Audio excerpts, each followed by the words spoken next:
فيحدثون بهذا الانقسامات والفرقة في صفوف المسلمين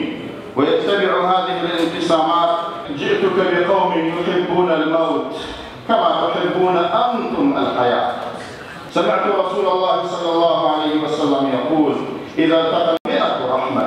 للبادئ 90 وللمصافح 10. تؤثر المحن. خامسا تكسب الإنسان بالعقيدة. حقيقة أم كونفرانسي أمرو ديداري أمرو اشتكي زور بيروز وجوان بو. الحمد لله ژمارەیەکی زۆر لە عولەمایان لە داخلی تورکیا و لە کوردستانی عێراقیش حاضر بوون. الحمد لله من وازانم ام دیدارەیە یان ام کۆنفرانسە سوودمەند ئەبێت و سوودی ئەبێ بۆ گەلەکە، چونکی ئەفکاری زۆر تەرح کرا. الحمد لله ام ئەفکارانە ئینشاءڵڵا ئیستیفادەی لێ ئەکرێ و هەروەها بەرامج وەکو من تەقدیم کرد بەرنامەجێک کە گۆڕانکاری تیا بکرێت لە بۆ مەدارسی شەرعی بەرەو ڕووی پێشکەوتن و تەطویرکردنەکەی ئەوە شتێکی زۆر زۆر جوانە. ئینشاءڵڵا من وازانم ئەم کۆنفرانسەیە یان ئەم لیقایە شتێکی زۆر پیرۆز و زۆر شتێکی باشە و داوامەنەوەیە زیاتر بێت و داوامەنەوەیە کە هەموو مەدارسی کوردستان، هەموو مەدارسی کوردستانی عێراق و هەموو مەدارسی تورکیا بەشدار بن لەم کۆنفرانس و لیقاء، چونکی ئەمە کارێکی سودمەندە. بێگومان داوا لە ئاینی بەرزی ئیسلامە فەریزەیەکی زۆر زۆر گەورەیە. ئەم ئیسلامە عەزیمە لەسەر داوا پێکاتوە. خۆی تەعالە ئەمری پێکردوون هەمومان بەگشتی کە قیام بکەین بە داوا، هەر کەس لە شوێنی خۆیە، هەر کەس بە توانای خۆی، هەر کەس بە عیلمی خۆی، هەر کەس بە فکر و بە تەقەنیاتی خۆی. خۆی تەعالە ئەفەرمێ: وەلتەکن منکم ئومە يدعون إلى الخير ويأمرون بالمعروف وينهون عن المنكر وأولئك هم المفلحون. خواهي قورا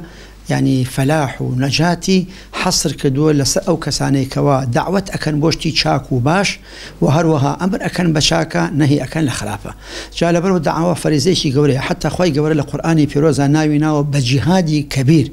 وجاهدهم به جهادا كبيرا. أي محمد درودي خواد لسربه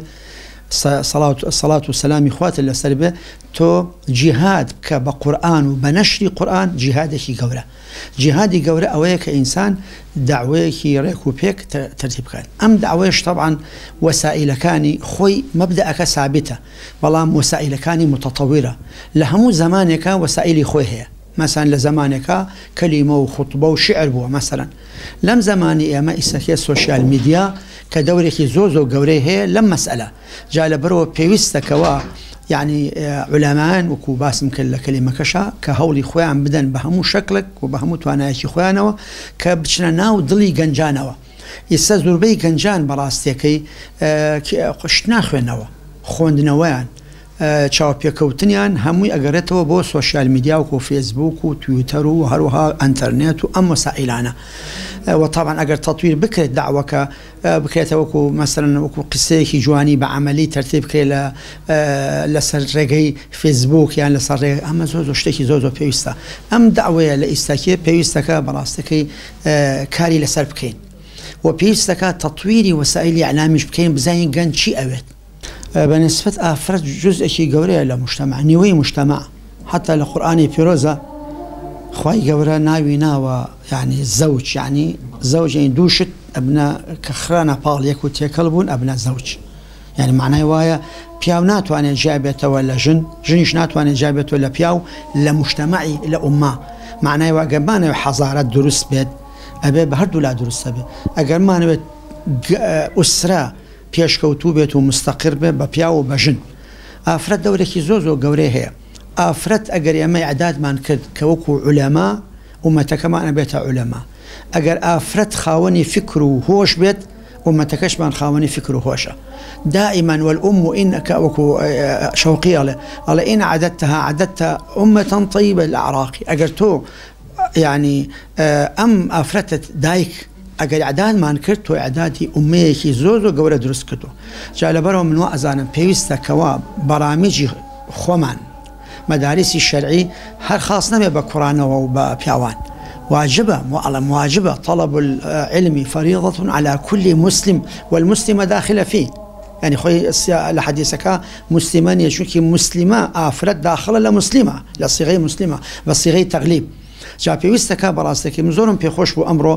و دوێنێکە دیمە الحەمدوللا ژمارەیەک لە ئافرەتان الحەمدوللا بەشداری ئەکەن بەڵام پێویستە ئەکا بە زیاتر هەموو مەدارسەکان بەشی ئافرەتیشی تابێ و بەشی پیاویشی تابێت يعني حقيقة ربا يعني فايز خواهي قبل حرامي كدوا زور زور بقوة يعني خواهي تعالى حتى أفرمي وأحل الله البيع وحرم الربا دعي أفرمي وذروا ما بقي من الربا إن كنتم مؤمنين يعني أوي كما وتولى الربا حيتشي ما يلا أقل إيمان تانهي دعايا فرمي نتان كفين لم تفعلوا فأذنوا بحرب من الله ورسوله دائما فائز أقل متى نكدوا يعني فائز تان ترك نكر بقشتي هو معناه يوي إعلاني حرب تان كدوا وخواي قورش قبولنا كلوا جال بروا هر وقتك فائز شو هر أمتك وبراسي توشي مشاكل زور قورابي أو أممي أوروبانا كشن إبداعات يعني هي صناعات وتقدم تماشاكل بين كاتك وكاتك تماشاكي توشي أزميكي اقتصادي قوراب نوكو صالي 1928 وكو أم أزمة عالميكي إستكيتا 2008 تا إستكيش هرماوتو أقر بقرينوا نك إيما زربي علماء اقتصاد له هو كي أقريتوا بو ربا وفايز وهروها بو أواني بدوري ربا وفايز أوكو مثلا أوبشنس يعني اختيارات أو خيارات يعني مستقبليات يعني أوشتاني كوا صوري وشكلين كهمي لدائري سيشتا أقريتوا لدائري ربا لدائري غرر لدائري اشتي محرمات لم السي دائرة أسباب كاني أقريتها وبراستكي جال بروا واجب لسا أمي إسلامي هولي شي قورب دات كان خوي نجات با لم أزمي ربا بو إيكواتوشي أزمات اقتصادنا أوش بهو أبيت من طرح فكريكم كدوا بهو أبيت كمشروع يقدا بنريد مثلا على أمي إسلام دولي إسلامي مشروع شي قورة دابن بو سوق شي قورة ودواي بو عمليه شي خاص إن جا باشا وشنها إجراءاتي بيوستا برنغا وقت نبت كباسي بكين والله بيوستا كوا أمي إسلامي هنگاو بني برو لا داني ربا وبديلي باشي بو دابني لرقاي مشروع شي عالمي قورة أو ديداري زانان طبعا لسياق مجموعة كونغرايا كالسالانة برادراني يكتي زانان ومدارس الشرعي لأحمد بسفاسة ريكيا خان حتما ديداري كي قرنها وكو بنوي سيما خفيفيني سيما كأنجام دري من لهرسي كونغرا كابجدار بوم يعني باز للرولي يكتي الرولي زانان كان لهرشوار بارشي كردستان بۆ بەشداریان لە پرسی میلەت بە شێوەیەکی گشتی و دۆزی ناوچە کوردستانیەکان و بەتایبەتی مەدارسی شەرعی و مەسەلەی مەنهەج و میتۆدی مەدارسی شەرعی بڕیارە ئەم ساڵ ئەم کۆنگرەیە 2 ڕۆژ بخایەنێت ئەمڕۆ مەجموعەیەک وتار هەیە سبەینێش بەردەوامە بێ وتارەکان دەربارەی 2 ڕاهەندە 2 لایەنە یەکێکیان باسی یەکێتی زانایان و چۆنیەتی هەماهەنگی و تەنسیق لە نێوانیانە بە شێوەیەکی گشتی محورێکی تریشیان باسی مەدارسی شەرعی و مەدرسە ئەهلیە تەقلیدیەکانە کە چۆن ئاڵوگۆڕی بیر و ڕاو ئاڵوگۆڕی ئەزمون بکەن لە هەر 4 پارچەی کوردستان. طبعا ئەم کۆبنەوەی گرنگی و بایەخی خۆی هەیە چونکە ئەم مامۆستایانە هەمویان کەسایەتین هەمویان وتاربێژن هەیانە زۆربیان سەرۆکی ڕێکخراوی زانایانن هاتوونەوەی ئێستا کە قسەکەین بەڕێز دکتۆر عەلی قەرەداغی ئەمنداری گشتێکی زانایانی جیهان قسەکە حتما ئەم وێنایە ئەگوازێتەوە بۆ یەکێتی زانایانی جیهان کاریگەری خۆی ئەبێ بۆیە من پێم وایە دەستپێشخەریەکی باشە من دەستخۆشی لە یەکێتی زانایان و مەدارس شەرعی ئامە دەکەم کە ئەم دەستپێشخەریان کردو سوپاس بۆ ئێوەش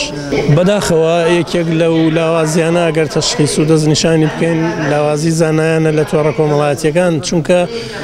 ڕۆڵی زانایان بە شێوەیەکی گشتی تەرکیزی لەسەر منبەر و میحراب و ناو مزگەوتە کە ئەو شەریعەیە کە ئیستیجابەی ئاینی کردووە ڕووی لە ئاین یعنی گوێی لە زانایان گرتووە توێژانێکی زۆر ماون کە نایەنە مزگەوت گوێ لە مامۆستا ناگرن گوێ لە ینی بەرامبەر میحراب و منبەر دانانیشن سەرنجێکی جوانە بە ڕێز داماژت پێکرد کە مەفروزە مامۆستایان لەوەیشەوە شۆڕشێکی کۆمەڵایەتی دروستکەن چونکە بەتایبەتی شەریعەیەکی زۆری گەنجان کە خوا هیدایەتی نەداون نەهاتوونەتە مزگەوتەکان تا گوێڕایەڵ بن ئەتوانن لە ڕێی تۆڕە کۆمەڵایەتیەکانەوە پەیامی خۆیانیان پێ بگەێنن ئەوەش تەبعاً ئەزمونێکی نوێیە هیوادارم کە لێرە یەکێک لە تەوەرەکانەوە باسە بێ کە چۆن مامۆستایان لەو ڕاهەندەشەوە چالاکی خۆیان هەبێ. ئەرکی زانایان چییە لە چارەسێکی پێشەکە ئێستا لە ناوان وڵاتانی موسڵمانەکە عێراق و یەمەن و سووریا و فڵستین هەیە وەڵاهی بە تاکید زانایان طبعا زانایان ڕۆڵی گەورەیان هەیە ئەگەر گوێیان لێ بگیرە گرفتی عالەمی ئیسلامی گرفتی دەسەڵات و ڕژێمەکانە ڕژێمەکان بەداخەوە ئەوانە نین کە ڕێز لە زانایان بگرن ئەوسا سەرکردە گەورەکان خەلیفەکان والیەکان سوڵتانەکان بەرپرسە یەکەمەکانی ئوممەی ئیسلامی بەچۆکەوە لە بەردەمی زانایانەدا ئانیشتن داوای نەسیحەت و ئامۆژگاریان لێکردن ئێستا دۆخەکە گۆڕاوە یەکێتی زانایان بە شێوەیەکی گشتی کاریگەریان لەسەر جەماوەری موسڵمان هەیە بەڵام کاریگەریان لەسەر دەسەڵاتەکان نییە چونکە دەسەڵاتەکان ئەو دەسەڵاتە شەرعیانە نین کە هاتبن ئێمە بینیمان کە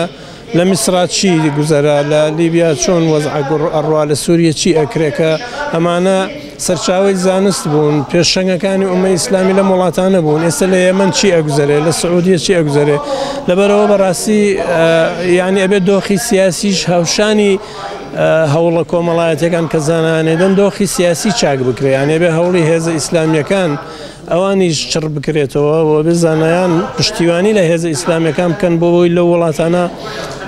کورسیەکانیان لە پەرلەمان زیاد بکات دەنگیان زیاد بکە بۆی بتوانن لە بەرەو حکوومەت بچن گرفتەوەیە کە زانایان لەم لایەنەوە تۆزێک کەم تەرخەمیان هەیە کە هاوشانی هێزە سیاسیەکان ناجوڵێن وەزع لە عالەمی ئیسلامیە بەگرتنە دەستی دەسەڵات چاکە چارەسەر ئەبێ ئەگینا مامۆسایان لەسەر میحراب و منبەر تەقسیریان نییە کەم تەرخەمیان نییە هەوڵی خۆیان ناوە قسەی خۆیانەکەن ئەمر بە معروفەکەن نەهی لە منکەرەکەن باسی زوڵمەکەن باسی ئەوەکەن